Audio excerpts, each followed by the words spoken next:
तो दुनिया की सबसे मजबूत संगठन ईपीएस 95 पेंशन राष्ट्रीय एजीशन कमेटी कमांडर अशोक रावत से जुड़े लोगों ने लगातार संपर्क कर हमसे जो है कि व्यवहारिकता के तौर पर बातों को जानकारी मुहैया कराने का अनुरोध किया है। व्हाट्सएप और टेलीग्राम के माध्यम से लगातार पेंशनर्स हमारे संपर्क में रहते हैं और समय समय पर जो है कि यथोचित कार्यवाहियों के संबंध में कृत कार्यवाही की जानकारी मांगने का काम करते हैं, जो हम इस चैनल के माध्यम से मुहैया कराते हैं। तमाम चीज़ों पर हम लगातार 24 घंटे में 2 बार 1 बार अपडेट देते ही देते हैं, जिससे पेंशनरों में शांति व्यवस्था कायम रहती है, पेंशनरों का धैर्य टूटता नहीं है और जीवन के प्रति उत्साह में वृद्धि होती है।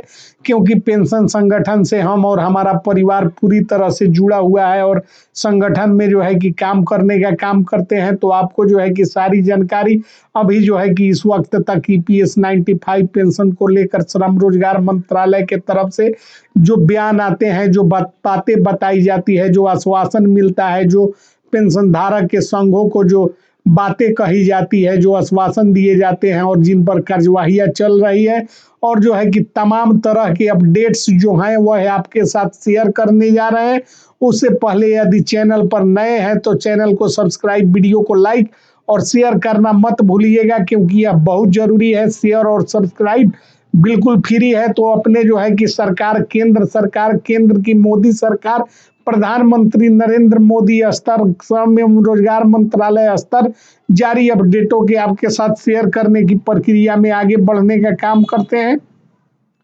तो भारत सरकार श्रम एवं रोजगार मंत्रालय द्वारा जारी यह विस्तृत जो है कि विज्ञप्ति तो नहीं कहा जा सकता, किंतु जो है कि ईपीएस 95 पेंशनर के संगठन के साथियों से हुई वार्ता के क्रम में जो है कि ईपीएस 95 एम्प्लॉइज पेंशन स्कीम के अंतर्गत आने वाले पेंशन धारकों की दीर्घकालिक चिंताओं की मांगों तथा संभावित सुधारों को ध्यान में रखते हुए तैयार किया गया है। पिछले कई वर्षों से लाखों पेंशनर अपनी जीवन निर्वाह के लिए पेंशन में पर्याप्त वृद्धि की अपेक्षा कर रहे हैं। सरकार का यह दस्तावेज न केवल उनकी मांगों के प्रति सहानुभूति व्यक्त करता है, बल्कि उन संभावित चरणों में प्रस्तावित कार्रवाइयों का भी संकेत देता है जिन्हें भविष्य में लागू किया जा सकता है। ईपीएस 95 पेंशन योजना की शुरुआत वर्ष 1995 में हुई थी। जो लोग नहीं जानते हैं वे जान ले, जिनका उद्देश्य निजी क्षेत्र में कार्यरत श्रमिकों को वृद्धावस्था में न्यूनतम सामाजिक सुरक्षा देना था, जिनका संपूर्ण कैरियर ईपीएफओ से जुड़ा रहा और पिछले 25-30 वर्षों में महंगाई दर, जीवन स्तर तथा अन्य आर्थिक परिस्थितियों में बड़े पैमाने पर परिवर्तन आया है। वर्तमान में पेंशन की राशि 1000 या उसके आसपास है। कई पेंशनर्स के लिए यह राशि अपर्याप्त सिद्ध हो रही है। इसी परिप्रेक्ष्य में सरकार ने पेंशनर सुधारों के लिए व्यापक समीक्षा की प्रक्रिया आरंभ कर चुकी है। यह बड़ी खुशखबरी है आप लोगों के लिए कि व्यापक सुधारों की प्रक्रिया प्रारंभ हो चुकी है। पेंशन धारकों की मुख्य शिकायतें निम्न बिंदुओं पर केंद्रित है। वर्तमान में राशि जीवन यापन के अनुपात में बहुत कम है। महंगाई भत्ते डीए की तरह कोई स्वचालित वृद्धि तंत्र नहीं है। योजनाओं के प्रारंभिक ढांचे में जीवन प्रत्याशा और वेतन संरचना में हुए बदलाव शामिल नहीं किए गए हैं। चिकित्सा सुरक्षा और सामाजिक सुरक्षा के अतिरिक्त माध्यम सीमित हैं। इन परिस्थितियों को देखते हुए सरकार ने पेंशन सुधार के लिए बहुस्तरीय प्रक्रिया की रूपरेखा तैयार की है। सरकार के इस सुधारों के 3 मूल उद्देश्य हैं। पेंशन राशि में संशोधन ताकि न्यूनतम पेंशन सम्मानजनक हो, जीवन यापन लागत कॉस्ट ऑफ लिविंग को ध्यान में रखकर वार्षिक वृद्धि का प्रावधान, पेंशन की सामाजिक सुरक्षा को सुदृढ़ करना ताकि वृद्धावस्था में आर्थिक असुरक्षा दूर हो। सरकार ने पेंशन को 3 प्रमुख चरणों में विभाजित किया है।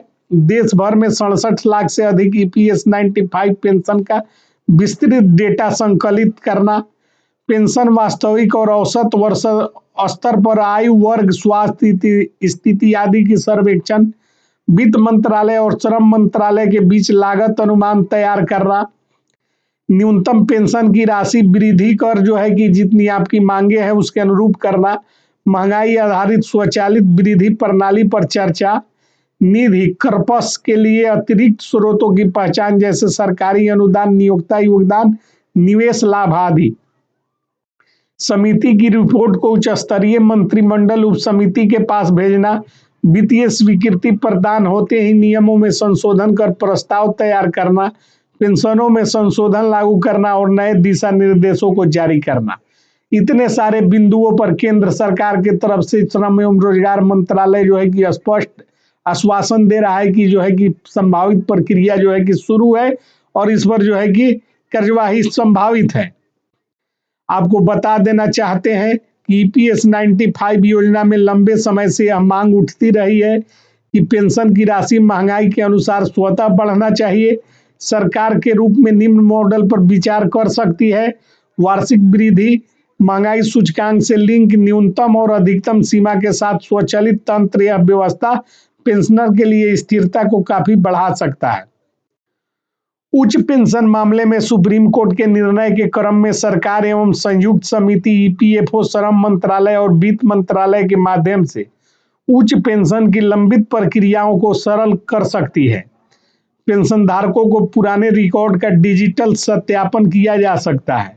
ऑनलाइन पोर्टल के माध्यम से आवेदन, सत्यापन और स्वीकृति की प्रक्रिया पूरी तरह स्वचालित की जा सकती है।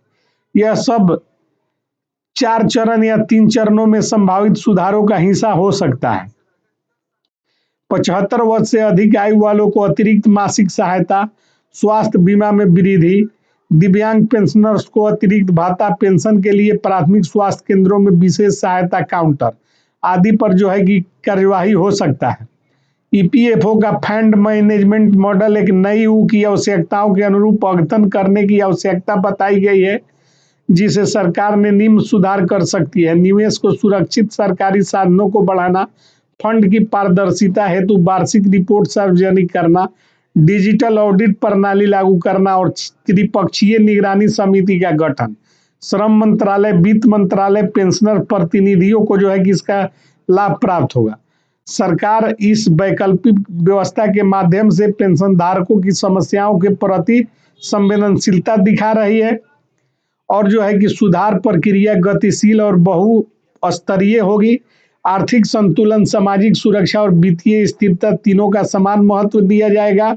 योजना में सुधार राष्ट्र के मजदूर वर्ग के समान और उनकी सेवा भावना के प्रति सरकार की श्रद्धा का प्रतीक है। यानी कि भावनात्मक रूप से केंद्र सरकार पेंशनरों के मांगों पर विचार कर रही है और उसे सहानुभूति पूर्वक लागू किया जा सकता है, लेकिन तमाम कार्यवाहियां अभी प्रक्रियाधीन है और लंबित है।